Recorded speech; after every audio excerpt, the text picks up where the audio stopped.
எக்கச்சக்கமான ஒவ்வொரு ஏரியாலையும் message ரிப்பீட்டர்ஸுக்கு class செய்யறது இல்லையா, ரிப்பீட் பேட்ச்னு சொல்லி பிள்ளைகள் எனக்கிட்ட படிக்கிற பிள்ளைகள் உருவாக்கவும் கூடாது, உருவாக்குறது இல்லை. FSIயோட பிள்ளைகள் 1 இயர்ல எக்ஸாம் செய்ய பழகிற நாங்க எப்படி பிள்ளைகள் நாங்க ரிப்பீட்டர்ஸ் ஒரு பேட்ச் 2 வருஷம் படிக்க பிள்ளையே 3வது வருஷம் கிளாஸ் வான்னு சொல்லி உருவாக்குறது.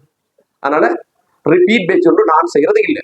யாராவது வெளியில உள்ள பிள்ளை கிளாஸுக்கு வரணும்னா எங்கட ப்ராப்பர் பேட்சோட வந்து ஜாயின் பண்ணி பேப்பர் கிளாஸ்ல ஜாயின் பண்ணலாம். அதை ஆன்லைன்ல பிள்ளைகள் நான் செய்யறதா இல்லை, அந்த பிள்ளைகளுக்காக வேண்டி ஆன்லைன்ல செய்யறதா இல்லை. ஏன்னா அதுக்கெல்லாம் டைம் இல்லை. பிள்ளைங்க சொல்றது பிள்ளைகள் பாவம் நிறைய பிள்ளைகள் மெசேஜ் போடுவாங்க, சார் ரிப்பீட்டர்ஸ் கிளாஸ் நடக்குமான்னு சொல்லி. சில நேரம் பிள்ளைகள் நான் அதை ரிப்ளை பண்றது, ஏன்னா ரிப்ளை பண்ண பிள்ளைகள் நம்பிக்கையோடு கொடுக்குற மாதிரி. ஆனா நீங்க அதுக்காக வேண்டி பிள்ளைகள் இப்படி ஒன்று சொல்லணும், தச்சல ஒரு பிள்ளைக்கு B2C வந்திருக்குது, ரேங்க் வந்து பிள்ளைகள் ஒன்று மிஸ் ஆகுது, அப்ப அந்த பிள்ளை செஞ்சுதான் ஆகணும். பிள்ளை அந்த பிள்ளை எங்கட பிள்ளையாக இருந்தா நீங்க வீட்டுல இருந்து படிங்க, தேவைப்பட்டா மட்டும் ஒரு பகுதி உங்களுக்கு கிளியர் ஆகணும் வர பாருங்க, மற்ற வர தேவையில்லை. என்னைக்கிட்ட கிளாஸ் வர தேவையில்லை. FSIல விளையாடினா விளையாடி போட்டு திருப்பம் வரா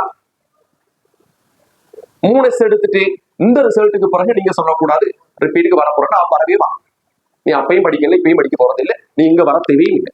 அதுக்காக வேண்டி பிள்ளைகள் வர இன்னொரு டீச்சர்கிட்ட போயிட்டு சார் படிப்பிக்கிறது விளங்கல அதனால உங்களை நாடி வந்திருக்கேன் சொன்னீங்க, அந்த இடத்தை நான் பிடிச்சிருவேன்.